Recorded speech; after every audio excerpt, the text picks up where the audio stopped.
مولاي صل وسلم دائما أبدا على حبيبك خير الخلق كلهم. Iman kepada Rasul Allah. Iman kepada Rasul Allah termasuk rukun iman yang keempat dari 6 rukun yang wajib diimani oleh setiap umat Islam. Yang dimaksud iman kepada para Rasul ialah meyakini dengan sepenuh hati bahwa para Rasul adalah orang-orang yang telah dipilih oleh Allah Subhanahu wa Ta'ala untuk menerima wahyu darinya, disampaikan kepada seluruh umat manusia agar dijadikan pedoman hidup demi memperoleh kebahagiaan di dunia dan di akhirat. Rasul sendiri adalah orang yang diutus Allah dengan syariat-syariat yang baru untuk menyeru manusia kepadanya. Iman kepada Rasul Allah merupakan rukun iman yang keempat.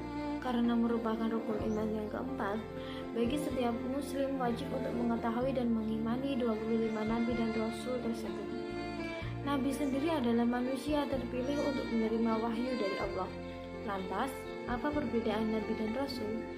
Nabi menerima wahyu untuk dirinya, sedangkan Rasul menerima wahyu dan memiliki tugas untuk menyampaikannya kepada seluruh umat. Menurut Quran Surat An-Nisa ayat 136, Allah Subhanahu wa Ta'ala berfirman, "Wahai orang-orang yang beriman, tetaplah beriman kepada Allah dan Rasulnya Muhammad dan kepada kitab Al-Quran yang diturunkan kepada Rasulnya, serta kitab yang diturunkan sebelumnya. Barang siapa ingkar kepada Allah, malaikat-malaikatnya, kitab-kitabnya, rasul-rasulnya, dan hari kemudian, maka sungguh orang itu telah tersesat sangat jauh." Kedudukan Rasul diantaranya, yang pertama Rasul sebagai manusia biasa, seperti halnya makan, tidur, dan juga bekerja. Kemudian yang kedua, Rasul sebagai penerima dan penyampai wahyu dari Allah Subhanahu wa Ta'ala yang berbentuk kitab maupun suhuf. Yang ketiga, Rasul sebagai suri tauladan yang baik bagi seluruh umatnya. Kemudian, sifat-sifat Rasul dibagi menjadi 3, yaitu yang pertama, sifat wajib Rasul, yang kedua, sifat mustahil Rasul, yang ketiga, sifat jaiz Rasul. Sifat wajib Rasul diantaranya yang pertama, shidik yang berarti benar, amanah berarti dapat dipercaya, tabligh berarti menyampaikan, dan juga fatonah yang berarti cerdas. Setelah itu, ada sifat mustahil Rasul. Sifat mustahil Rasul bisa dibilang sifat kebalikan dari sifat wajib Rasul, atau juga bisa dibilang sifat yang tidak dimiliki oleh Rasul. Di antaranya ada yang pertama, kizib yang berarti dusta, khianat berarti tidak dapat dipercaya atau berkhianat.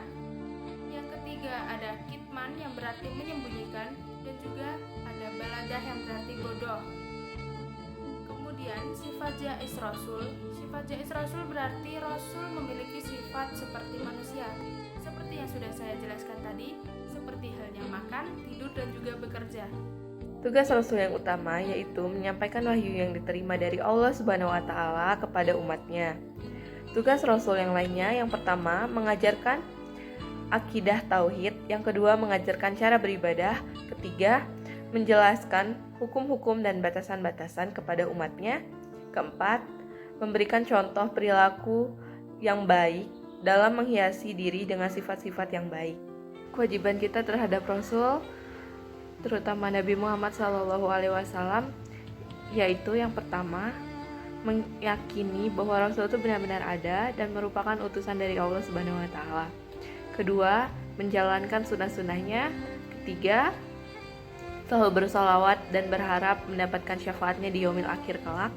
Keempat, selalu mendoakan Rasulullah SAW beserta keluarga dan sahabat-sahabatnya. Hikmah yang bisa kita ambil dari beriman kepada Rasulullah adalah satu, menyempurnakan iman kita. Yang kedua adalah menambahkan kecintaan kita terhadap Rasulullah. Yang ketiga, menjadikan Rasulullah sebagai suri tauladan. Yang keempat, mencontoh sifat-sifat Rasulullah. Yang kelima, mendorong diri untuk melakukan kebaikan-kebaikan. Yang keenam, cinta terhadap apa yang dibawanya kemudian diamalkan. Yang ketujuh, menegakkan agama Allah Ta'ala dengan syariat yang diajarkannya.